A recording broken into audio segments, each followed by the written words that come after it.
Well, welcome everybody to the online program for the Sunshine Coast Health Center here in Powell River, BC.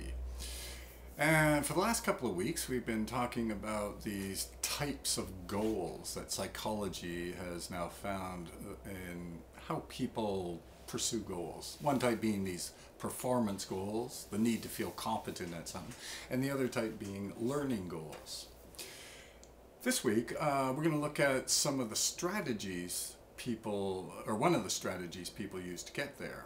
And the strategy we'll take a look at this week is called an avoidance strategy. Okay, and again, avoidance strategies are so common with people in early recovery. In fact, most of the clients here, I would say, their primary method to achieve whatever it is they want in life is through these avoidance strategies. And the avoidance strategy basically is, I will do certain things to avoid what I do not want in life. So, I remember, as a father, I wasn't there for my kids. Geez, and I feel so guilty. So I'm going to do things so that I don't feel this kind of guilt, which is tearing the soul out of me. Okay? Or an avoidance strategy, maybe another fairly common one, is, geez, I've had 6 relationships, and every time, they cheated on me, and they used this stuff against me, and they embarrassed me, and I just can't handle that anymore, so I'm not going to get into any relationships. Okay?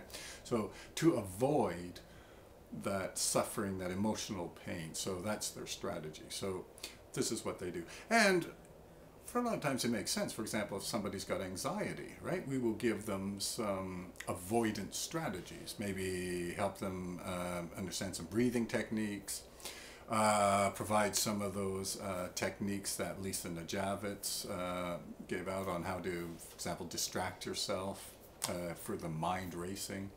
I mean, all of these little strategies are intended to reduce the anxiety, so to avoid this feeling of being anxious, which is totally uncomfortable. Okay?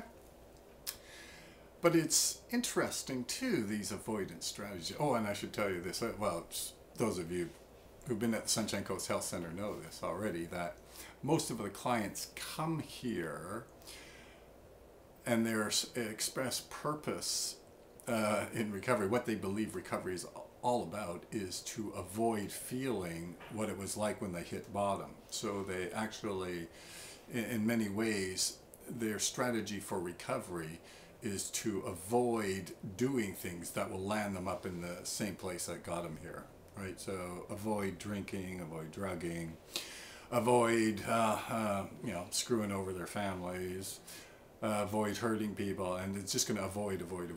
Okay, so we're going to avoid this kind of suffering. That's their actual strategy. The question is, of course, does that strategy work? Well, interestingly enough, if you recall the workshop on this, the average lifespan of somebody who tries to do that in recovery is about 3 months, and I, of course, stretch that to 6 months, because very few human beings can actually operate on avoiding what they want in life. But, of course, it is a good technique. There's no question about that. The real question is it enough? So next week, we'll talk about the other part that's needed for the strategy to pursue what you want out of life.